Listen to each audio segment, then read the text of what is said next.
everybody. Good afternoon. It is Tuesday. Welcome to Shannon Sunshine Share, live from the Lantern of Madison. So I want to thank you all for tuning in today. We have some important things to talk about. So let's talk about what is on all of our minds. Let's talk about COVID-19. We have been through so much. Not only, the whole world in the past few months, and we have had to adapt and make changes and make decisions that I don't think any of us would ever have to face. I mean, who would have thought we would have ever seen anything like this in our lifetime? So I wanted to take some time and talk to you a little bit about what the Lantern is doing as an organization to keep our clients and our staff safe during the pandemic. So there's lots of conflicting information in the news. It seems like we're hearing new things every single day. So we have to be really careful about where we get our sources from. So we have worked really closely with the Centers for Disease Control and our local health departments to make sure that we have the most up-to-date information on what we need to be doing to keep everyone safe. So I want to start with this. So this is our coronavirus policy and procedure manual. It is humongous. So this is all data and information, policies and procedures that we've collected and developed over the past few months. So this is what we live by now. We have to make sure that, again, we are doing everything in our power to keep everyone safe. So let me start off by saying I am floored by how well our staff has adapted to all of the changes that are coming almost daily so quickly. These guys have jumped in. They're on board. They love our clients. They love their coworkers. They want to make sure that they're doing everything that they can do to keep this out of our building. So far, we have not had any cases of COVID in any of our communities. Our CEO, Jean McKesh, has been very proactive. We're really trying to stay 10 steps ahead of, the information that we're getting, the protocols that we need to get in place to make sure we're safe. So when this first started, there was limited access to personal protective equipment, masks, gowns, those types of things. So that was a little scary. Again, we never, as a nation, never would have imagined that those types of supplies would be short. So moving forward, we were able to get our personal protective equipment. Our CEO was diligent in making sure that he got us access to that equipment as soon as possible. Taking a step back again, there were shortages in certain types of foods. And we'll talk a little bit about our Dietary Department and what they are doing to help with our coronavirus prevention plan. But our dietary staff, our dietary manager, Dawn Jane here in Madison, was amazing. She was right on it. We ordered an emergency supply of food and supplies for the kitchen at the beginning of the pandemic, just to make sure that we had everything that we could possibly need stocked for our clients. So, but now, those things are a little bit easier for us to get our hands on because people aren't out there buying up all the toilet paper, buying up all the meat. I think people have kind of calmed down on that. So those things are a little bit easier for us to get a hold of. So let me start off by telling you about some of the things we're doing in our communities. And this is universal throughout all of our 3 communities. So for our staff, before they can come into the building, there's a sanitizing mat outside of the door before they even come into the building. They have access to one entrance and one exit to get in and out of the building at this point. Of course, we do have emergency exits and such, but we have our sanitizing station set up right before the employees come in, our sanitizing mat to clean our shoes, sanitizing station for our hands. We have supplies there to wipe down our bags, to Lysol, our book bags or work bags, whatever we're bringing into the building, to make sure those are all wiped down and sanitized. There is a self-screening tool right there at the time clock with questions about any symptoms you may be experiencing, and also a place to check your temperature and to log that temperature. So any temperatures over 100 degrees cannot come in the building. In addition to that self-check station, we do require that our staff is checking their temperature every 2 hours throughout the day and logging that. So we do have a log book of checking temperatures for the staff. We've installed hand sanitizing stations throughout the building. So as you walk around the building, you will see the Purell stations set up. There's access to thermometers multiple places in the building as well. And our outside providers do have to follow the same protocol, but they are actually checked in by our front office staff. So the front office staff does the screening with them, checks their temperature, make sure they're sanitized, any supplies they're bringing in, everything's sanitized and safe to come in. Our front office staff is phenomenal. They're making sure every single thing that comes into this building, whether it be mail, packages, deliveries, everything is sanitized before it is brought into the building and brought down to the client's apartment or to your loved one's apartment. In addition to the staff procedures, we do have a double mask policy. So any staff that is in contact with clients directly, so nurses, caregivers, dietary, the cooks, the dietary aides, are all required to wear a surgical mask and a cloth mask to cut down on the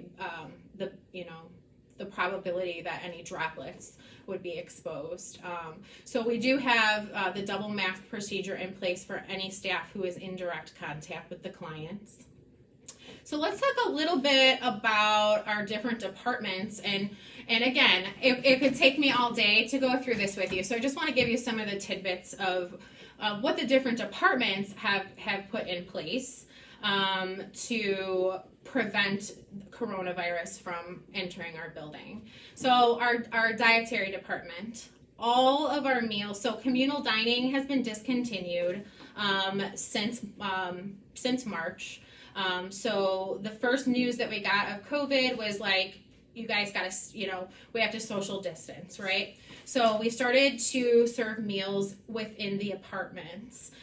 So all of our meals are served with disposable dishware.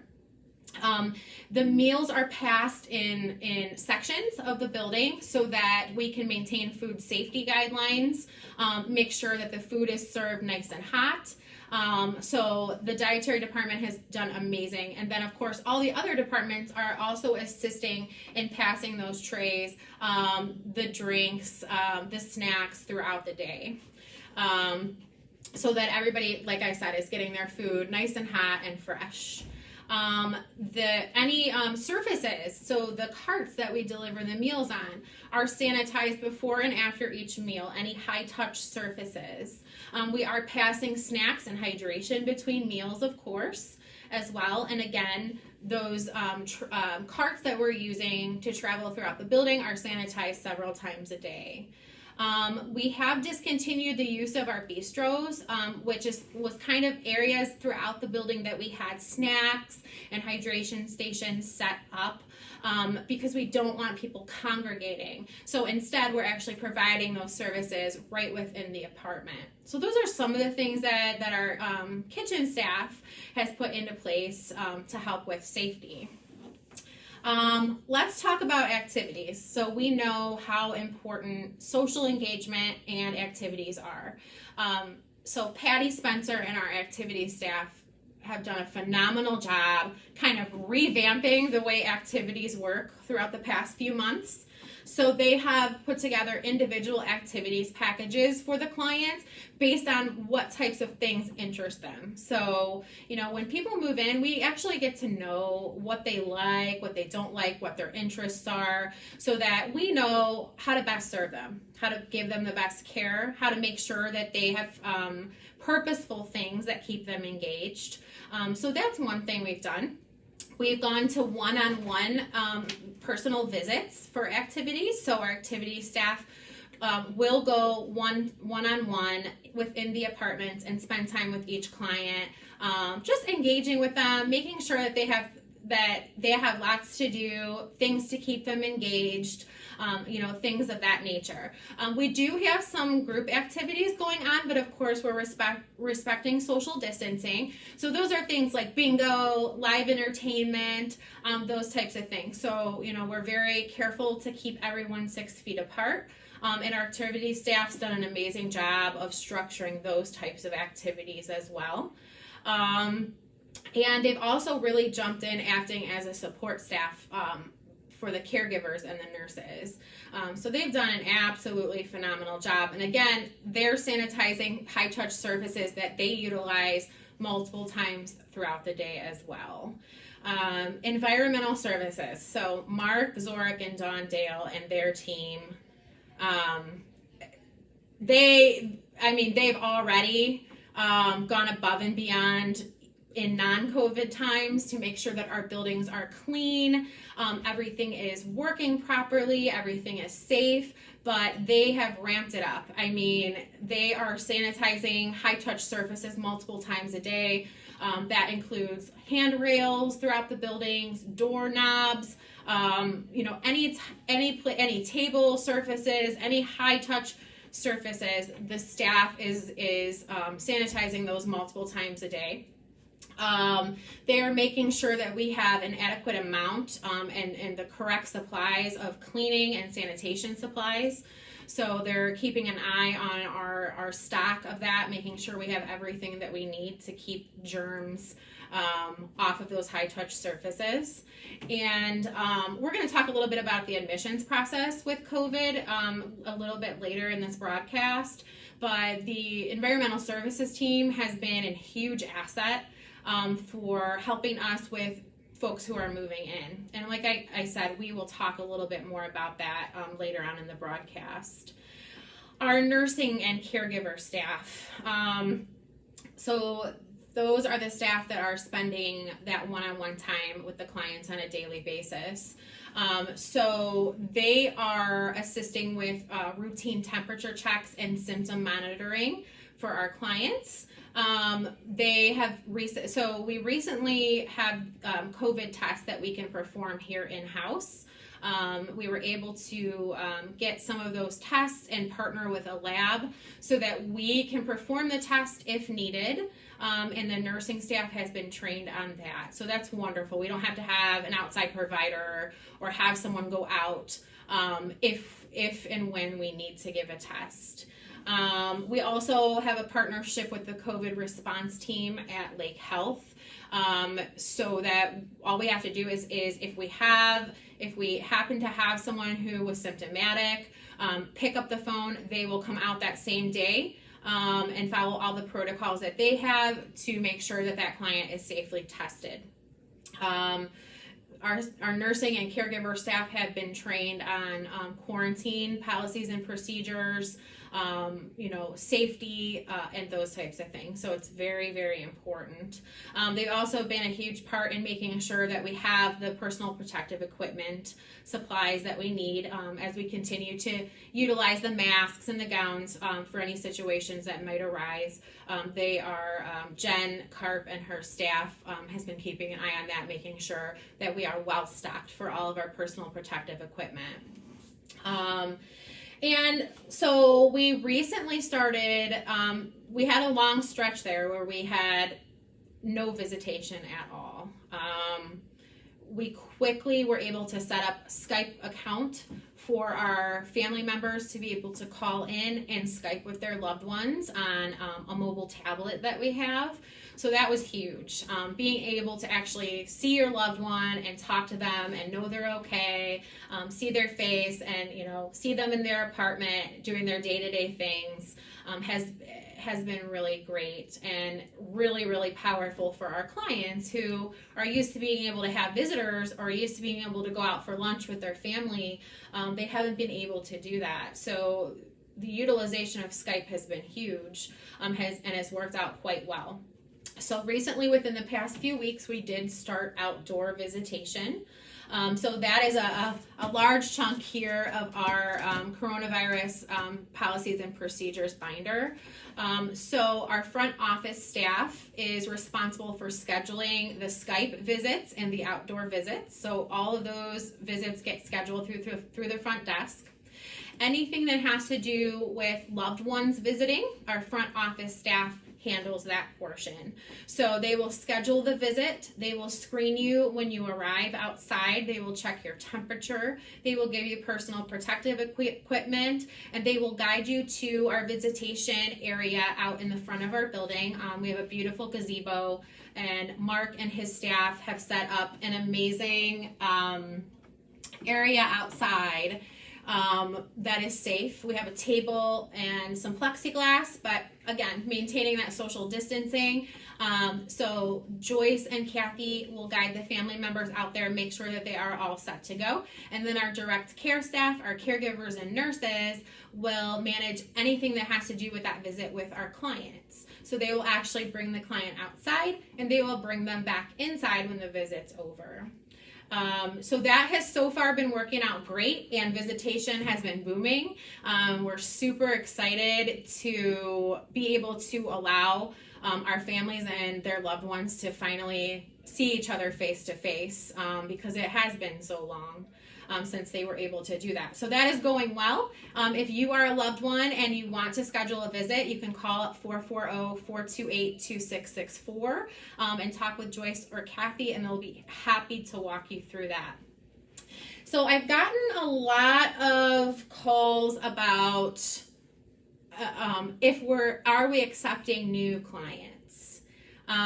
Just because we're in the middle of a pandemic does not mean that people don't need care. They still need assistance. And so we have worked really hard to develop a policy and procedure that makes it as safe as possible for us to be able to allow new people to move in. So again, huge chunk of this, but let me just kind of give you a little bit of information in regards to new admissions. So since we are able to test for COVID now in-house, so what we did is we set up a special unit within our building for people when they are first moving in. So it's an area that's kind of blocked off from the rest of the clients that live here safely. That's still, of course, monitored by staff. But when someone new moves in, if they are not able to obtain a COVID test prior to admission, once I have worked with the client and the family and gotten all of the information in regards to admission that we need, once I've connected with the physicians and made sure we had everything clear on that end, when someone moves in, they will move into a temporary apartment and they will be tested for COVID on day 1. And then they will be retested for COVID on day 12. After 2 negative COVID tests, we are safe to allow the new client to engage in some of the group activities that we have going on throughout the building. But until that time, everything will be the client will have assistance with everything they need within their apartment for the first 2 to 3 weeks. Like I said, until we get that negative COVID test. So the staff will be checking in with them very, very frequently, at least every 2 hours around the clock. They have an emergency call button that they can use to call for assistance in between those times. We are, of course, bringing all of the meals for room service, snacks, hydration, again, one-on-one visits for socialization and activities. We're able to set family members up with Skype very early on so that you can call in and check and see how things are going when your loved one first moves in. And then, of course, I'm also a direct contact for you to be able to kind of walk you through how things are going and kind of help to be your eyes and ears since you can't come into the building. So after the first 2 to 3 weeks, after we have negative COVID testing, we can start setting up outdoor visitation for you to come and see your loved one. And I know that's a fear that a lot of people have right now when they're making the decision to move into assisted living is, oh my gosh, I'm going to have to drop my wife off and then I'm not going to be able to see her for how long, I don't know. And that's very scary, and we completely understand that. So we're trying to do everything in our power to make sure that you stay connected to your loved ones after they move in. And again, we are, I always have my phone on me. The nursing staff is here 24/7. You always have a way to get a hold of us. And so, and again, there's lots of more details that I could go over with you if you have any other questions. And I see some questions coming in, and unfortunately the iPad is a little far away from me. I might need some glasses. So I'll make sure that I get to all of your questions. But I wanted to just kind of give you some important bits and pieces of what we are doing to keep everyone safe and how we have adapted to all the changes that have been going on. And like I said, I'm amazed with how well everyone has adapted and how fast we're able to implement these new policies and procedures and changes. And like I said, sometimes things are changing daily, and we've kind of learned to adapt quickly, and I'm super proud of that. It's important to have a strong team of people who communicate very well when you're going through something like this. So we have all learned valuable life lessons while going through this process, but our number one concern is the safety and well-being of our clients and our staff, and in all aspects of life, and making sure that our families feel safe and trust us and feel comfortable with what's going on. And so we're always here. We're always here to talk with you on the phone. We can set up an outside visit with you if you want to sit down and talk face to face and go over things. Nothing is off the table as long as it's safe. We are certainly willing to work with you on that. So if you guys have any questions, you can always reach out to us directly at 440-428-2664. There's lots of information on our website in regards to our COVID-19 policies and procedures, and that's www.lanternlifestyle.com. Our policies and procedures are listed right there on the first page of the website under the COVID-19 tab. And I just want to thank everyone for all of their support for our staff and our clients throughout these challenging times. Our outside providers have been absolutely amazing and supportive, and we thank our doctors and our nurses, our hospice providers, so much for continuing to provide our clients with the best care possible, and for keeping that open line of communication with us. So thank you so much for tuning in. We have some exciting broadcasts coming up over the next few weeks, so I hope that you'll tune in with me Tuesdays at 2 for Shannon Sunshine Share, and I hope you all have a great day. Bye.